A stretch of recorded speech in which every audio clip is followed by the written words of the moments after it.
Hello malt mates, welcome to the Whisky Bothy, welcome to review number 1126, and this is a review of a Scotch single malt whisky from the Speyside region. It's an official bottling and it's Mortlach. Mortlach is got quite of a reputation amongst genuine whisky enthusiasts because of its natural earthy, slightly, well, distinctly umami complexity. When it works, it's an absolute phenomenal dram. And I'm reviewing an official bottling, which there's a reason for this. I'll come to that shortly. Let's pour a wee dram and introduce the bottle. So here we have Game of Thrones Six Kingdoms. Okay, so Diageo have paid a lot of money for the advertising rights of association with a famous I think it's Netflix television series set in medieval times. And if you know Game of Thrones, you'll know all about it. And I'm just going to move swiftly on. So this is 15-year-old Mortlach, bottled at 46%. And in my opinion, it is probably one of the best value official bottlings that you get from Diageo. There's the 12-year-old, which isn't up to much in my opinion. The 16-year-old, which is starting to get there.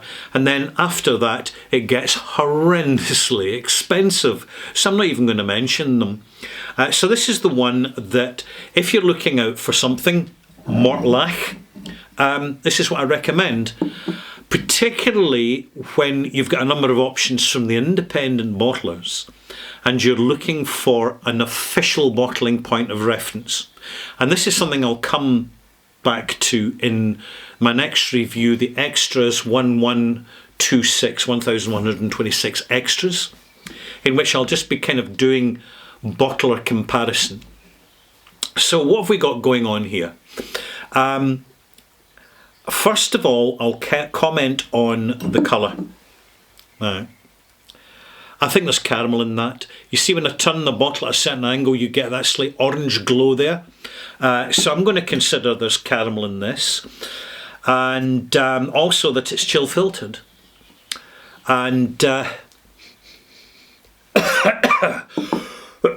excuse me, before I got a whiff of the whisky, I get a whiff of the dust that's been stirred up here in the Whisky Bothy. So we'll just ignore the first nosing. That's a complete non-event. Let's try again. Gently roly-stroly round the glass. Combination of bourbon and sherry casks. Very good. Works well with the Mortlach style. Malty. Slightly toffeed. A little bit raisiny. Kind of distant. Raisin sultanas, the two of them together. Little bit of muscovado, toffee, caramel in the background. Everything that I would expect from an official bottling, and only the slightest of hints as to what the flavour is going to be. So first taste.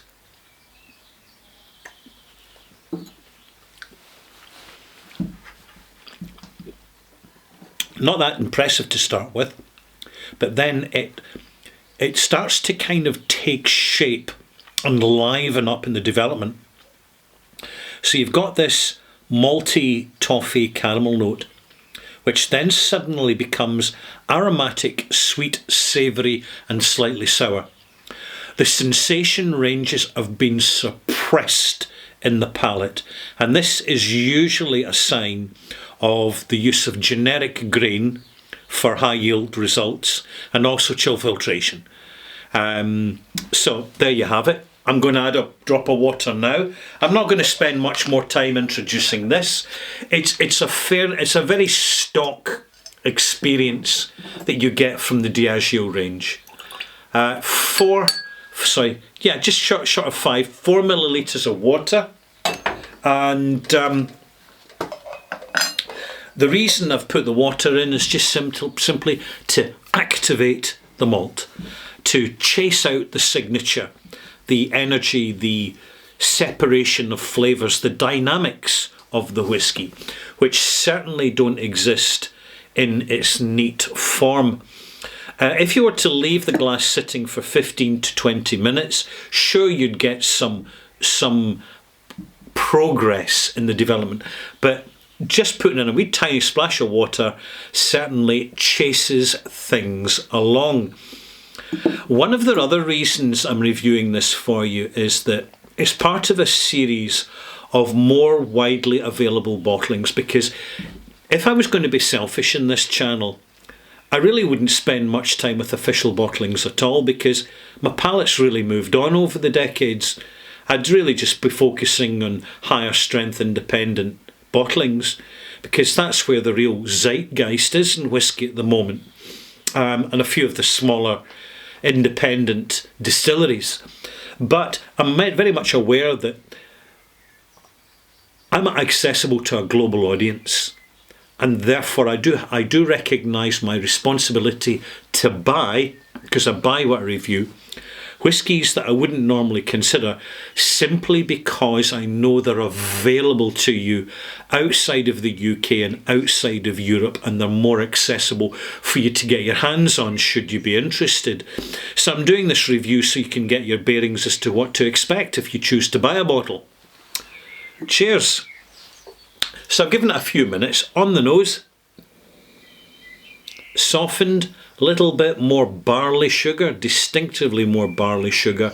So the nose again has weakened a little bit more than I would hope for. However, I was going to say it's got more complex, but no, it's just as simple and as relatively pleasantly two-dimensional as when it was neat. Taste.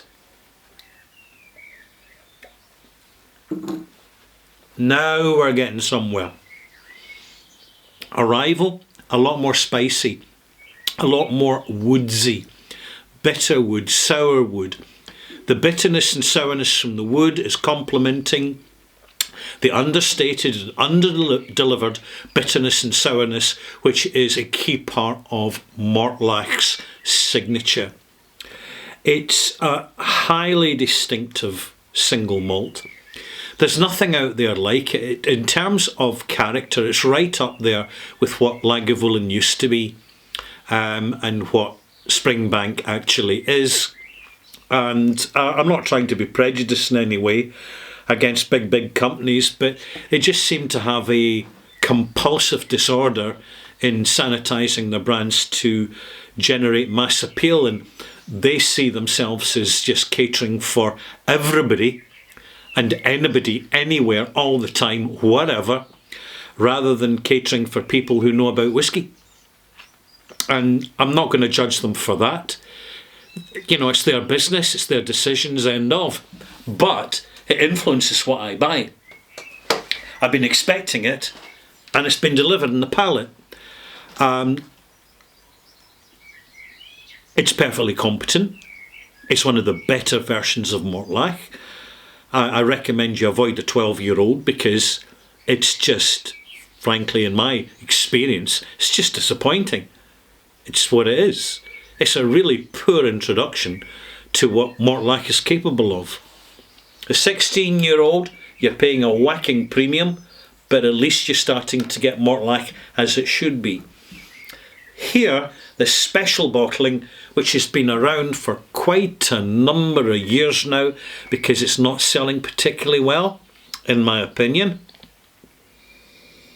you get a competent corporate delivery of a standard delivery of a unique distillery.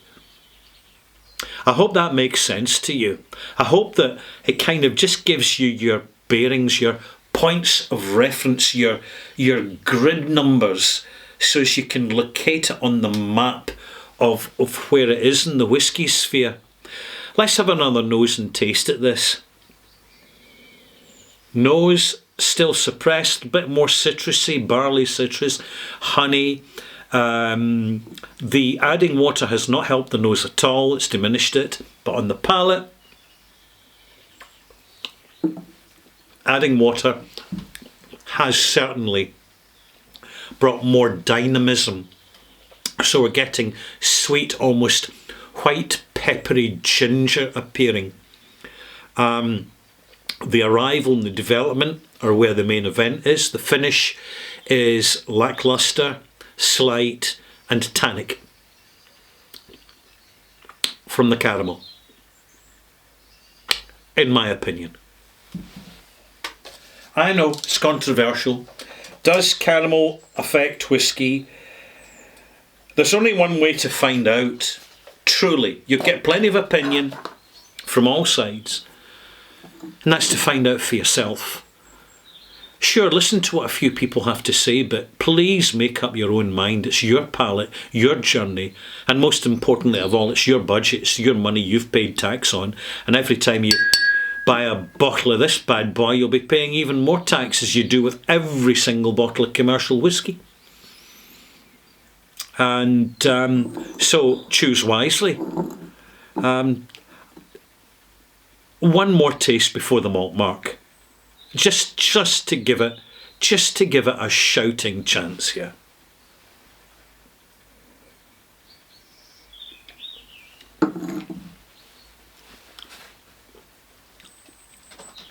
It's recovering a bit. There's a kind of aromatic sherry note, not quite a sherry monster, but the signature of the stills at Mortlach is still coming through, but they in fact have been suppressed by the processing. The finish for a Mortlach is just short, but it's competent. You know, how competent is it? This competent? No, this competent. This, for an official bottling, it's this competent. But when you get good independent bottlings, they're that competent. So please understand this. And I will give this, there you go, 79 out of 100. It's a malt mark. Wonderful. There you go. Now you know. Pop back again shortly for review number 1126 Extras, in which I'll be basically taking this review a substantial stage further.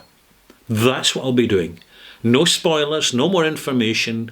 This is stuff I regularly talk about on my Patreon channel with the extra content, and particularly in live streams, my monthly live streams, but I'll kind of do a little bit of a shorthand version for review 1126 Extras. So see you there.